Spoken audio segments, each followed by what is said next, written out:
Inner Sanctum Mysteries, starring Mary Astor.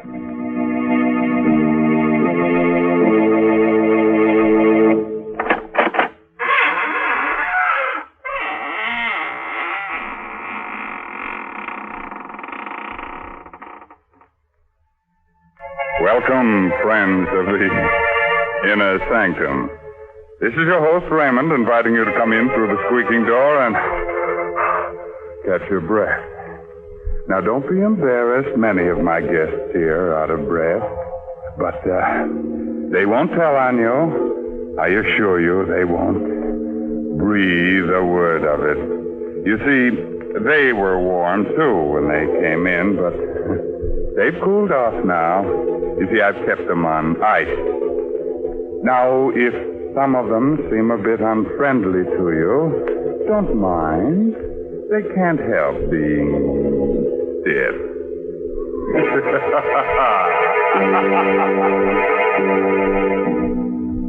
Tonight's Inner Sanctum story, The Silent Hands, is an original radio drama by Robert Sloan and Robert Tallman and stars Mary Astor in the role of Nina Kohler.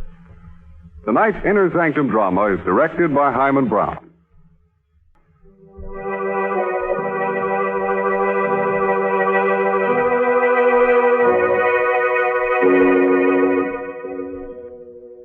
When a murderer sneaks up behind you and you haven't a rear view mirror handy, the best thing to do is listen carefully and try to hear the sound of the silent hands.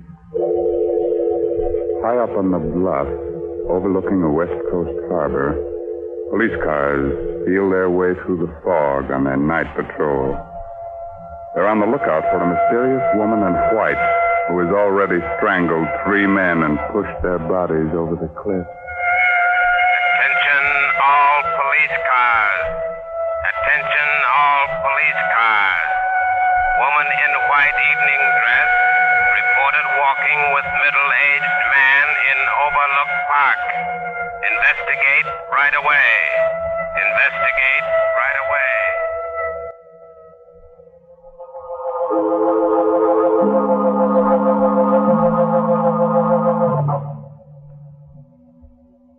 Michael, Yes, Nina.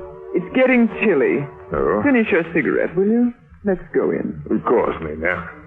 Here, take my coat in the meantime. Put it over your shoulders. Thank you. What? Trembling? What's the matter? Nothing, just nerves, that's all. Michael, What, dear? my bag, it's gone. Are you sure you had it with you? Oh, yes, positive. Oh, well, it must be around here somewhere. Go on ahead, Nina. I'll find it for you. No, Oh, all right. But be careful of the cliff. Now, don't you worry, dear. Go on ahead. I'll catch up with you in a moment. Don't be long, Michael. Don't be long. I won't. Always losing a bag. I'm always finding it for her. There it is. This is. Let go of me. Let go of my neck. Don't. No. Cliff. Don't push me over.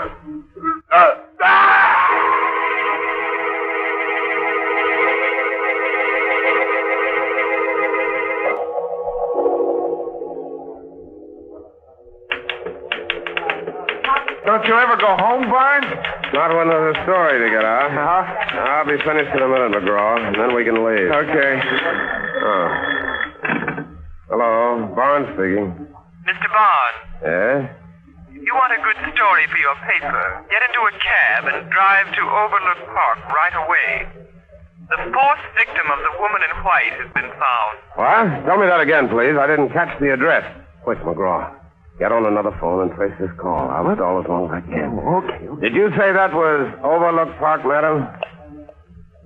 Hello? Hello? Never mind, McGraw. She rang off. Well, who was it? Some dame trying to give me a tip on a murder. She said the woman in white had taken care of another victim. The woman in white. Yeah. We'd better get over to Overlook Park right away. There may be a story. Well, wait a minute, Park. What's the matter? You scared? Well, sure I am. You don't know who that was. It might be a trap. Come on. But don't be a fool, Barnes. You might be the next victim. You gotta call a cop. And tip off every other newspaper in town? Come on, McGraw. Every second counts.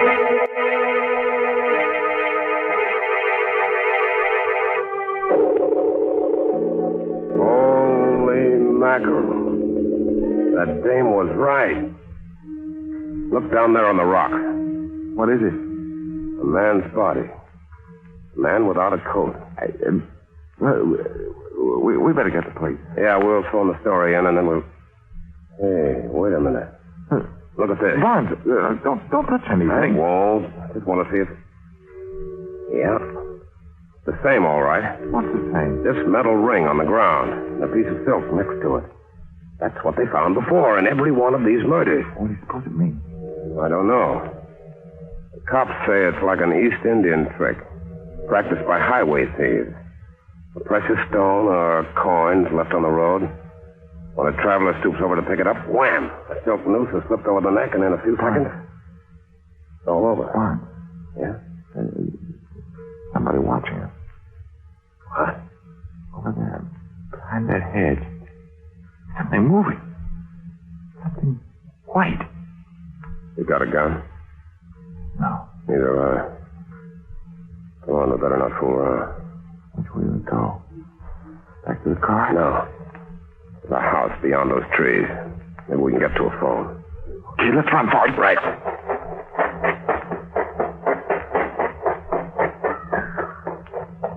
What the devil's that? Sounds like some kind of a tropical bird. You mean here in the park? This isn't the park, gentlemen. That tropical bird you hear is in the aviary next to the house. It's part of my private collection. You live in that house? Yes, with my sister.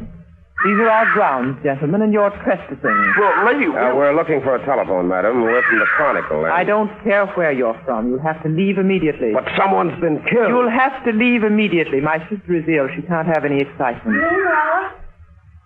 Nina! Go back into the house, Carolyn. Nina! I've been looking for you. Where have you been? You know very well I've been out here feeding the birds. Why do you ask? Because I didn't see you. I thought perhaps you went back to the place where... Carolyn! You catch cold out here. We'd better go back in the house.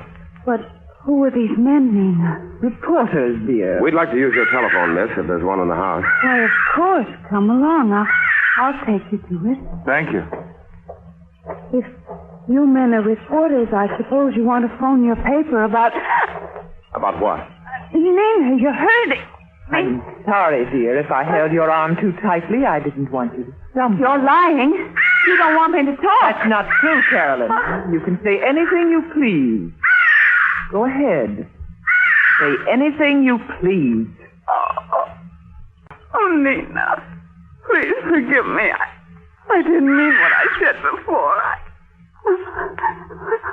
I'm just upset because you've left me alone so much tonight. But I haven't left you alone, dear. I've been in the house with you all evening. Don't you remember? Oh, yes, of course. You've been with me all evening. In the house. Carolyn. I think you're strong enough now to take these gentlemen inside and show them to the phone. I'm going to stay out here for a while and speak to the birds. Yes, Nina. This way, please. Now go along, McGraw. I'll be with you in a minute. Okay, I'll put the clothes through. Are you staying behind just to watch me? In a way, yes. You're a fool. Well, maybe I am. But these birds you've collected fascinate me. Especially the gaily colored ones which were brought over from the Orient. Oh, are you a fancier? In a manner of speaking. At least I know that the creature with the yellow bill and the green eyes is a very rare species. I had to write a story about it once. Indeed. Yes. It's found only in certain parts of India. What if it is? You've been to India, haven't you? Never. You're lying. I'm not accustomed to being spoken to like this. But you are accustomed to lying. Only that alibi about not being out of the house tonight won't stand up. Won't it? No. That dress you're wearing is torn. And the piece that's missing from it is in my pocket. I found it out there on the cliff, near a metal ring and a bit of silk. Now you're lying. I have the evidence right here in my hand. Give it to me. Not so fast. Let go of my hand. Let go. Open it. Open it. Or I'll dig my nails into you. Wait a minute. Wait. I'll open it. There. I knew you were lying. There's nothing in it. No, of course not. But I found out what I wanted to know. For a woman, your hands are abnormally strong.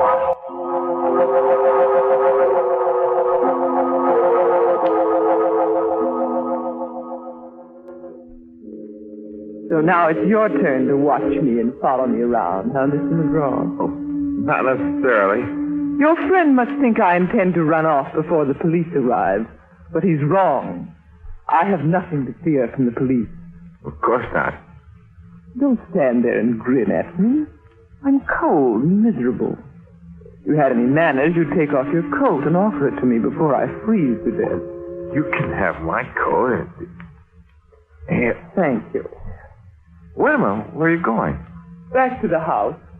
There's a police car there now. Well, good. I'll go back with you. Just a moment. What's the matter? My watch. I've lost my watch somewhere along the path. Who are you kidding? I just saw you throw it over in the grass. Here it is, right over here. What's the devil? Where'd she go to? Where'd she... Oh! My stuff! Wow! My phone! Keep pushing me up! Quick!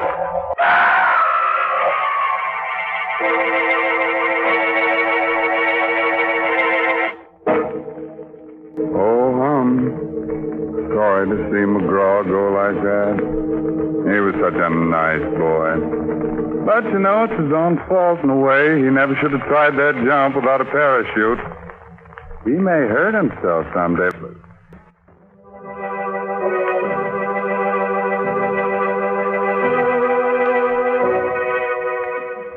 Let's get back to Nina and that beautiful Indian rope trick. After that double-header killing, Nina was picked up by the police and put in jail on suspicion of murder. But the case against her was still pretty slim, and when Barnes went down to her cell to get her story for his paper. You seem very confident for a woman who has so little time left to live. You're meddling, Mr. Barnes. Something that doesn't concern you. No, it does concern me. McGraw was a good friend of mine. I'm warning you not to interfere, Mr. Barnes. You'll regret it if you do. You'll regret it more. I have everything to gain and nothing to lose. Nothing but your life. Yeah, what about yours? They'll never convict me. Don't be so sure. I'm innocent. They can't even keep me here another 24 hours. So your lawyers are going to spring you, huh? I have influential friends, Mr. Barnes. And when I'm free, I want to be left alone. You understand? You don't frighten me, Miss Kohler. I'll get the goods on you if it's the last thing I ever do. If you try, it will be the last thing you ever do. Miss Kohler, the sister's... Oh, thank you. Nina, you're free.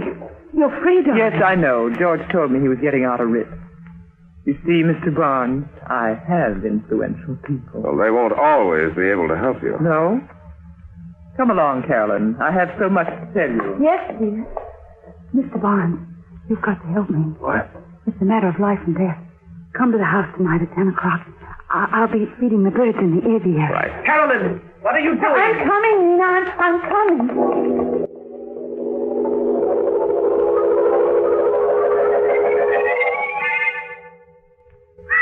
Miss Kohler. Miss Kohler. Oh, Mr. Barnes, thank heaven you're here. I was afraid you wouldn't come. Well, you said it was a matter of life and death. It is. It is. My sister's been lying to the police, and she's made me lie for her, too. What do you mean?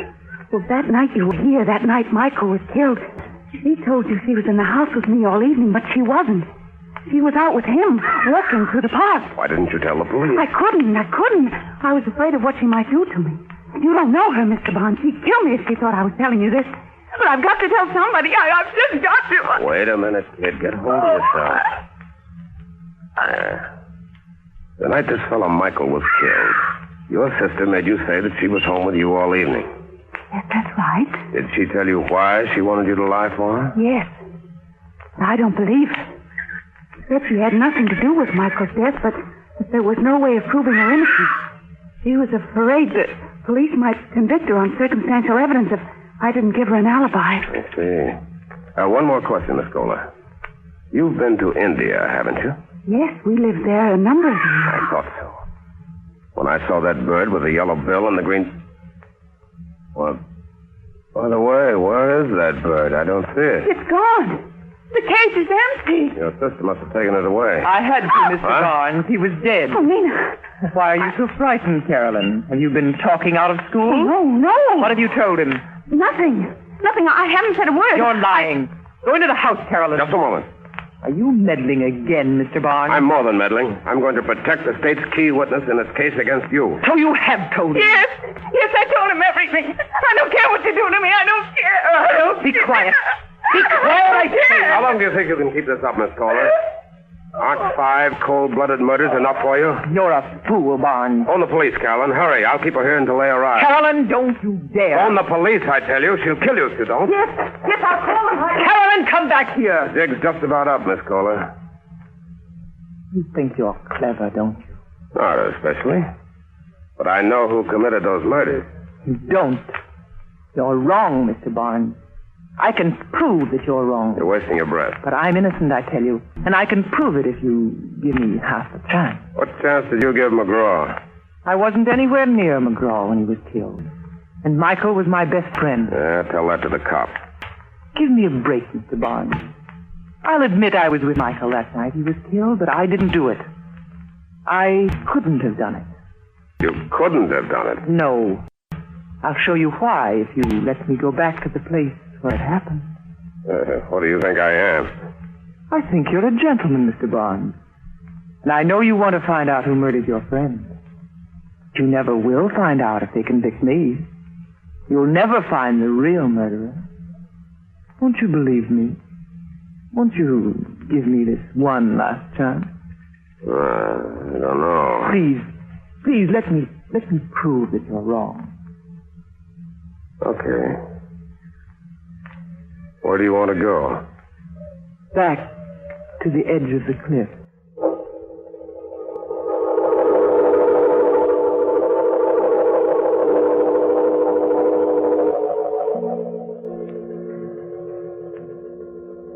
Michael and I were standing just about here, Mr. Barnes. Yes, go on. We were talking about the mysterious murders that had taken place on these bluffs overlooking the harbor.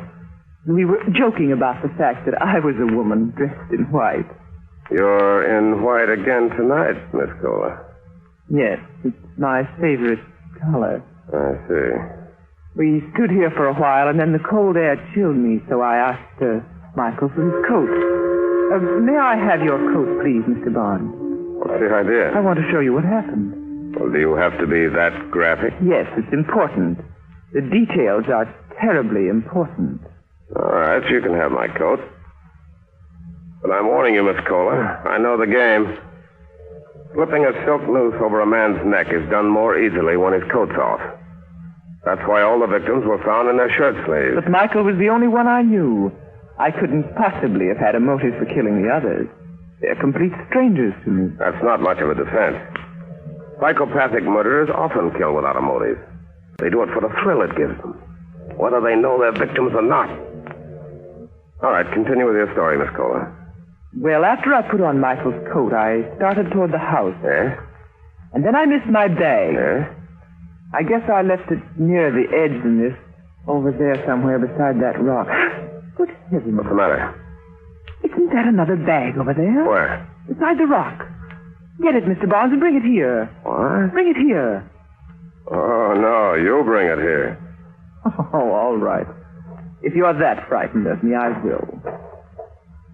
Just an ordinary bag. I don't know why you were afraid of picking it up. Nothing could have... Oh, my neck! I knew you couldn't resist another victim, Mr. Barnes. But you forgot about my strong hand and this coat I borrowed from you. You should have known better than to try that trick while I still had it on. There are other ways of committing murder, Miss Kohler. And I'm sure a psychopathic killer like yourself knows most of them. Yes, I do. Stay where you are. You're smarter than I thought, Miss Kohler. I never dreamed that you'd put a gun in that bag. That was the chief's idea. You underrated our police force, Barnes. We've suspected you for some time. We couldn't get the goods on you till tonight. We? Yes. Didn't you know there were women detectives? My sister and I have been leading you on ever since you killed Michael.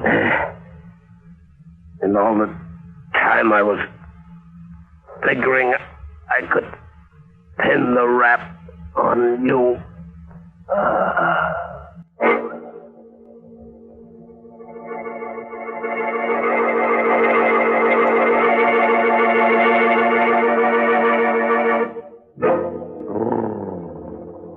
That Barnes boy gave me the willies. And that, of course, leads to the gimmies.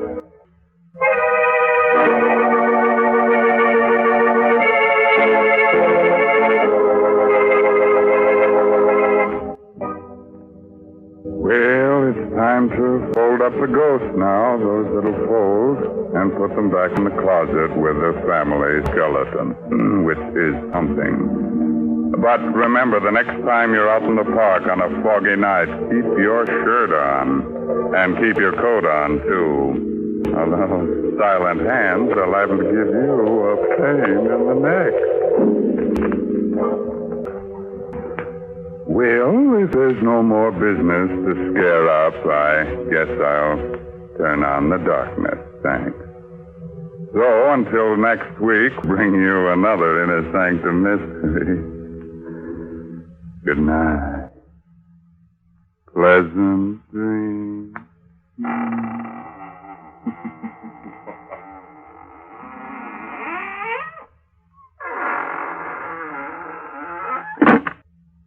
This is CBS, the Columbia Broadcasting System.